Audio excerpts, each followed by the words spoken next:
senhoras e senhores deputados, Sr. Ministro, começava por a si e a todos os colegas deputados e os senhores e senhoras jornalistas aproveitar por desejar bom ano, que governe com sucesso, o seu sucesso é o sucesso do país e é isso que desejo. Sr. Ministro, a Caixa está pela segunda vez em menos de um ano com uma crise de administração. Em menos de um ano, pela segunda vez, o maior banco português e maior banco público está com uma administração em gestão, com poderes limitados.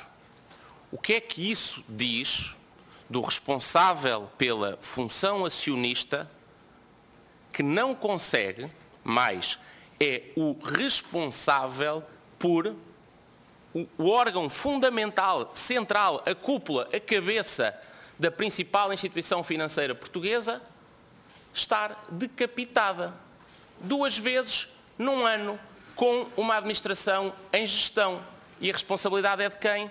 É sua, Sr. Ministro. Nas 2 vezes. Na primeira, e cito, carta de José de Matos para o Sr. Ministro, o degradado quadro de dificuldades em que o atual órgão de gestão, isto é uma carta de junho de 2016, quadro degradado de dificuldades em que o órgão exerce funções importantes, decisões estratégicas estão adiadas e paralisado o banco. Perde terreno e valor face à concorrência dia após dia. Uma carta de um Presidente da Caixa Geral de Depósitos para o senhor a dizer que o senhor não está a fazer o seu papel e está a causar perda de valor no banco. Mas isso podia ter sido um azar. Pronto, o senhor Ministro estava há pouco tempo em funções. Pois é, 6 meses depois repete-se e cai outra vez o Presidente do Conselho de Administração da Caixa. Porquê? Porque o senhor Ministro das Finanças assumiu com ele um compromisso que não cumpriu. Aliás, já há um padrão que fica muito claro esta semana deste governo fazer acordos que não consegue cumprir. Que seriedade e que palavra! Pois é, mas ó Sr. Ministro, para quem começou a dizer que queria ajudar o sistema financeiro, decapitar, colocar em causa a estabilidade...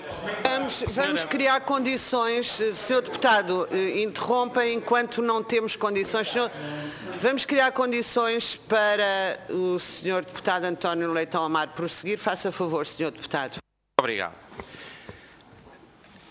Este exercício de competente função acionista não tem apenas esta relação dificílima de conseguir manter administrações em funções. A isto soma-se o seu alarme lançado sobre a Caixa Geral de Depósitos, aqui nesta comissão, tentando e originando, aliás, manchetes no dia a seguir, buraco de 2 mil milhões de euros na Caixa, que foi preciso José de Matos, Carlos Costa e agora, pasme-se, até António Domingos o desmentirem. Não havia esse buraco. E o Sr. Ministro dizia, a recapitalização, isto é janeiro do ano passado, fevereiro, março, abril, a recapitalização é muito urgente, dizia o senhor. Porquê? Porque os rastros de capital estão em causa. Ó Sr. Ministro das Finanças, não apenas a sua suspeita, o seu alarme sobre um buraco na Caixa não se cumpriu, como disse-nos António Domingos aqui há 2 semanas, que no final do ano de 2016, tal como no final do ano de 2015, mesmo já registadas imparidades adicionais, a Caixa Geral de Depósitos cumpria os rácios de capital, antes e depois, com as imparidades que estavam e outras adicionais que acrescentou. Acha bem que o Ministro das Finanças seja o principal foco de instabilidade, incerteza e medo sobre a Caixa Geral de Depósitos? Depois, ó senhora Presidente, Sr. Deputado, faça favor de continuar.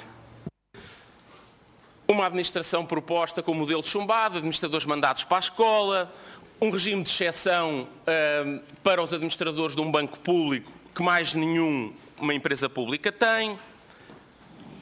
Uma lenda histórico de gestão deste Ministro das Finanças e deste Governo relativamente à Caixa Geral de Depósitos. Eu espero, agora que foi socorrer-se de um membro do anterior Governo, para ver se traz alguma competência à gestão da Caixa Geral de Depósitos deste processo, espero que finalmente Eu espero que finalmente, Sr. Ministro, a tranquilidade, a competência e a confiança regressem de vez à Caixa Geral de Depósitos. Sr. Ministro, mas é também tempo do Sr. Ministro finalmente deixar respostas. Sr. Ministro, eu vou-lhe entregar, mais uma vez, porque o Sr. Ministro já as tem, mais de 100 perguntas que o PSD tem colocado ao longo deste ano, destes últimos meses, a começar em junho do ano passado, a si e ao Sr. Primeiro-Ministro sobre a Caixa Geral de Depósitos. Os senhores têm negado responder, e não é só a nós. Senhoras e senhores jornalistas, vários os órgãos de comunicação social portugueses no último ano têm feito perguntas sobre a recapitalização, o plano estratégico para a Caixa Geral de Depósitos, que acordos tinham ou não tinham na preparação de documentos legislativos sobre a governação do Banco Português, e os senhores não responderam. Eu volto a entregá-las, são mais de 100, responda a algumas, por favor. Senhora Presidente, eu pedia que as entregasse ao Sr. Ministro das Finanças, mas queria-lhe deixar algumas. Sr. Ministro, onde é que está o plano de reestruturação? O plano estratégico foi aprovado, disse António Domingos, por si, dia 2 de junho. Enviado primeiro para a Direção-Geral da Concorrência, enviado para o BCE, enviado para o Banco de Portugal. Feito, disse António Domingos, houve uma notificação formal, em nome do Estado português, com o plano estratégico. Porquê é que os portugueses não o conhecem? O que é que o senhor está a esconder dos representantes?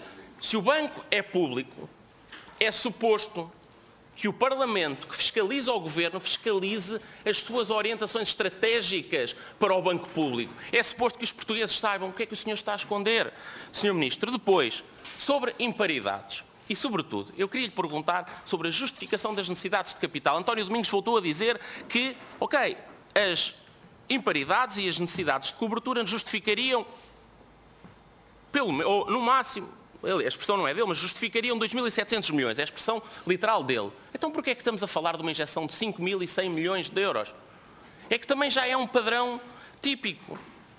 É atirar dinheiro dos contribuintes para fazer de conta que os problemas ou são maiores ou que as decisões são fáceis.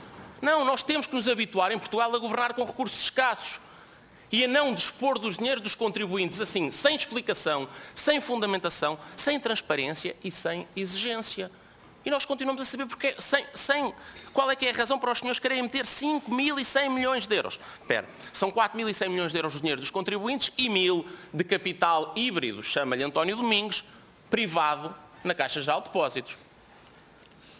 Depois, como é que está a correr, Sr. Ministro das Finanças, como é que está a correr...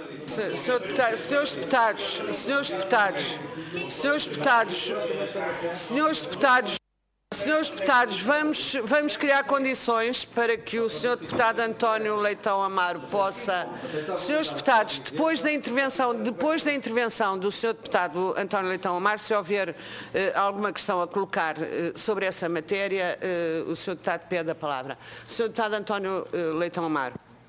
Muito bem, Senhora Presidente, como é que está, porque António Domingos disse que já tinham sido contatados vários investidores e que tinha feito o seu trabalho, estava tudo preparado. Como é que está, a que custos é que está a correr a emissão de quase capital ou capital híbrido da Caixa Geral de Depósitos junto de privados?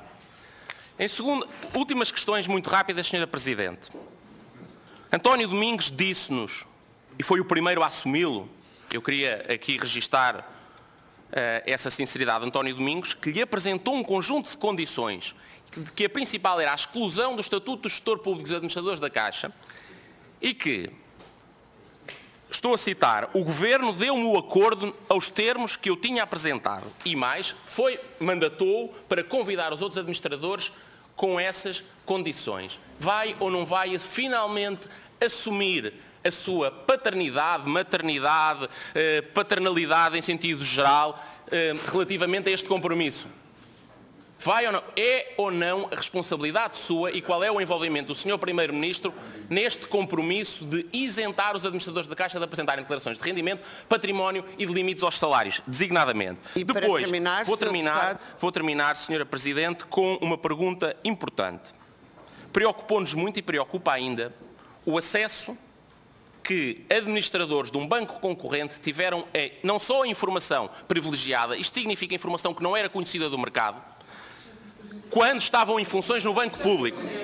E volto a citar António Domingos, que disse que estava a fazer várias diligências na preparação do futuro da Caixa e, palavras dele, informei os meus colegas do BPI das diligências que estava a tomar. Isto é ou não um gritante conflito de interesses. Mas foi nessa altura... Mesmo para terminar, Sr. Como Deputado. é que é agora, com os administradores que estiveram na Caixa por meses e que saíram em crise e conflito consigo, como é que é agora, relativamente à informação profunda, privilegiada, confidencial, reservada, sensível sobre a Caixa Geral de Depósitos, como é que é agora com a sua utilização para os lugares onde regressaram, incluindo eventualmente bancos concorrentes? Muito obrigada, Sr. Deputado. Sr. Ministro.